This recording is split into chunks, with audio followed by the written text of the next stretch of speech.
comes positioning. Positioning is about how do you position the product in each of those identified segments you have done in the space in the step of targeting.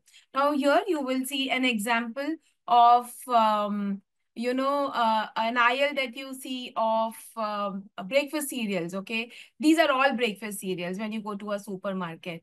How are these breakfast cereals then positioned? When we talk about, for example, Kellogg's cornflakes, it is talking about positioning itself as a healthy start for the day for families versus a Kellogg's Chocos, which is positioning it for fun-loving, kids breakfast. Then you have Quaker Oats, which is fitting itself into an altogether different space of breakfast cereals, positioning it as for heart and health and calling it out rich with fiber and stuff like that.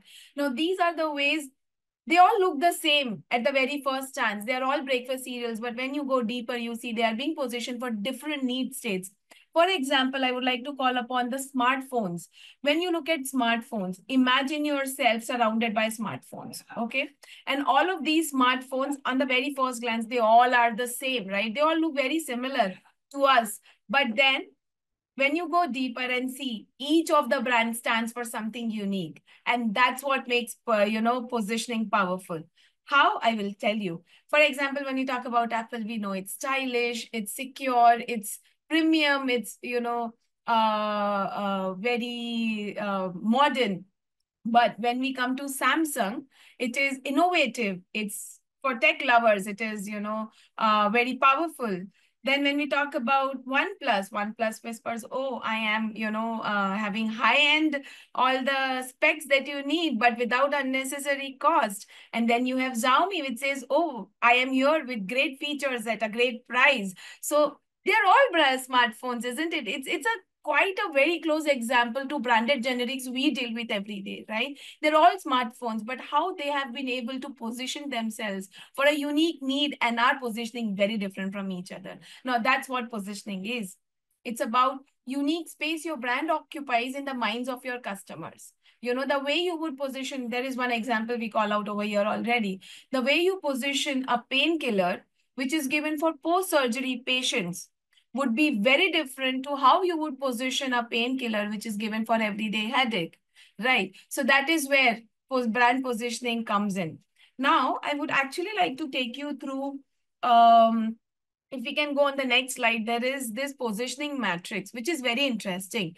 It goes deeper from where we call out brand positioning as a statement. It is a combination, a culmination of three things coming together. And this is something that follows from our brand planning process.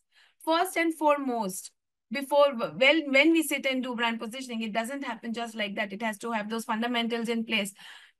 A brand manager needs to know what customers want. Okay, what customers want.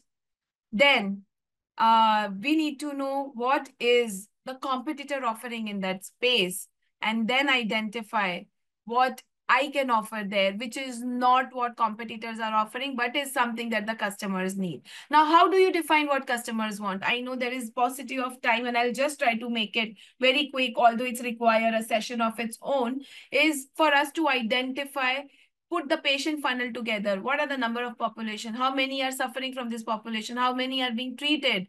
Okay, that tells you what is the potential of that specific category of customers. Okay, then comes the second step is identifying, okay, what is that something which is already being offered by the competition there.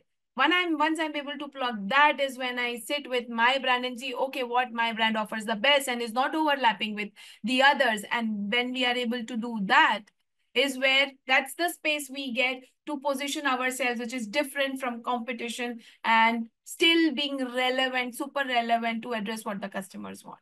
So try to use this matrix and see it can help you get a direction of how you can